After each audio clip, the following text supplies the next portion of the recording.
Hi guys, my name is Noni Matikela. Welcome to the Noni M podcast. So today I want us to talk about the Senzo Meyiwa case, of course. And what do I want us to talk about exactly when it comes to the case? What happened on Monday, the 14th of April, 2024? You know, the case has been on holiday, has been on hiatus for 2 and 3 weeks, for 2 months and 3 weeks, when we're last in court. Sibiya was supposed to choose a new lawyer, and he eventually chose Advocate Mnisi. And Advocate Mnisi, we know him, he's always hard at work and stuff like that. But I don't want to lie, I was very disappointed on Monday when he said he's not ready and he couldn't plainly tell us when he is going to be ready. I was not impressed with that. But I had time today. It's Wednesday the 16th, and I had time to reflect on everything that has been happening. But before we get into all of those details, let me read this article quickly for you. Senzo Meyiwa trial delayed again as defense lawyer underestimated volume of documentation.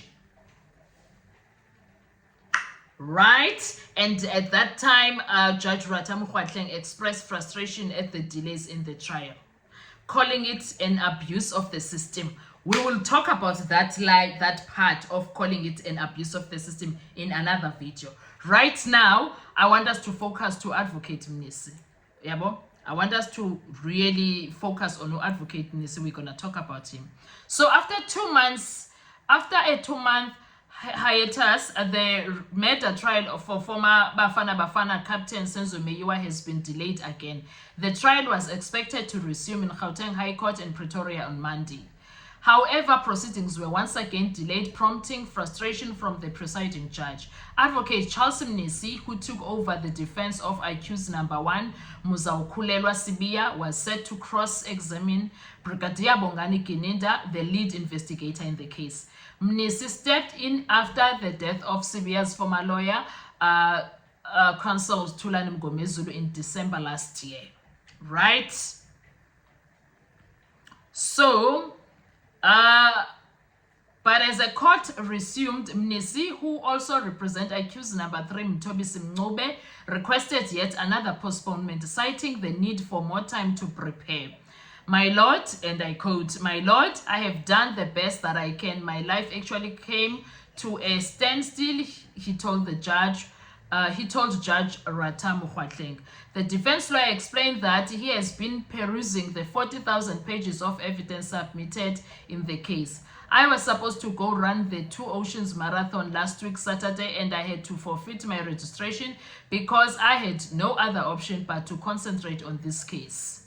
While Mkhwatleng remarked that he had read all the papers himself, Mnisi stressed that his task involved more than just reading. He says, "I had to read, analyze, compare, and contrast, as well as to formulate my argument in respect of the cross-examination." He insisted that he was not ready to proceed. He says, "If I had to come and tell the court that I am ready, that will be an injustice to Mr. Sibiya." Mnisi admitted he had underestimated the volume of documentation involved. "The work that I needed to cover was too voluminous." So that's what Mnisi said, right? And at that time when Mnisi was saying all of these things, I was really not impressed with him, I must say. I was really not impressed with Mnisi. I was hurt, I was confused, I was frustrated, I was angry, because I'm like, Aibo! Then until I sat down and I was like, actually, I'm not a law student, for starters. Number 2, I don't know anything much about law except for the ones, I don't know the practical of it all, but I do know the constitution here and there. So let me not be emotional about the entire situation, right?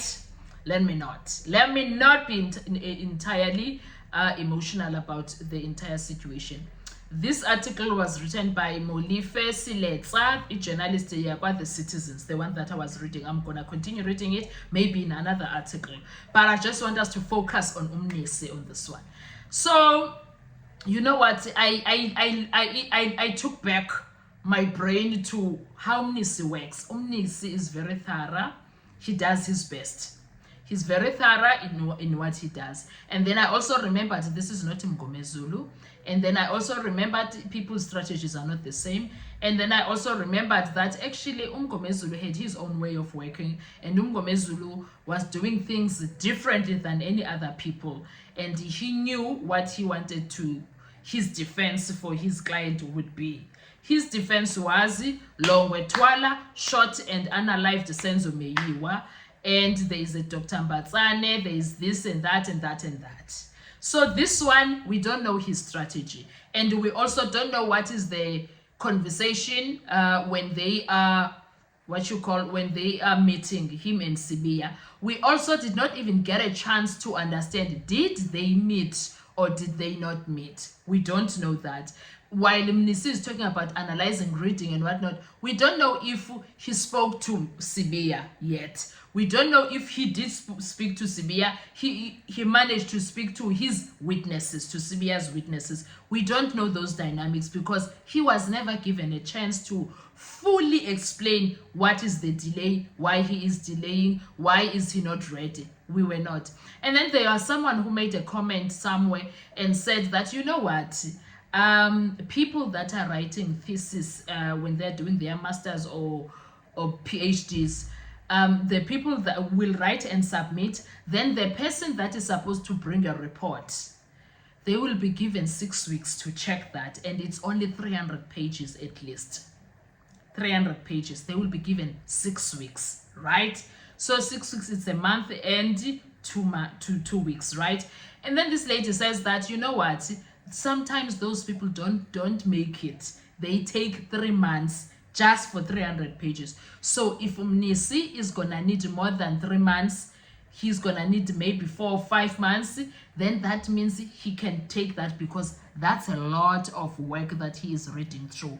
Because sometimes the other evidence is on page 1000, and the other evidence regarding Sibiya is on page 500, and then the other evidence, and then the only way for Mnisi to find out is going through all the evidence.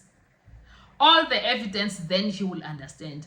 So now I got to stop being emotional and I was like, okay, I understand. So now it goes back to legal aid, who wanted this young man, which is, no, he's not a young man, who wanted Sibiya Ndanga Yetu to go and take from 4 of the counsels that were already in court, instead of getting a new lawyer. Because now if Sibiya got a new lawyer, Usbiya was going, we were going to understand when he is asking for February, March, April, May, for instance. He's gonna go look out who he or she is gonna go read and find out what's going on there in that case. We were going to understand, then we come back in June. But now what they did, they forced Sibiya to choose from these guys. Why did they do that? Instead of affording him another lawyer, right? I get it. When legal aid said you are going to be represented by legal aid lawyer, it's them that give you a lawyer. They should have done that.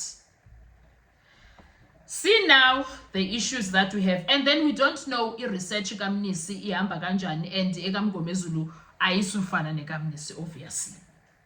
So I just wanted to do a video and say, you know what, let's allow Mnisi the entire time that he needs to do whatever that he needs to do, and then find out what's going on. Okay, we will see on Tuesday what will happen, but we will talk about that and other issues on the next coming video. Enjoy your day. Thank you so much. I appreciate you. Bye bye.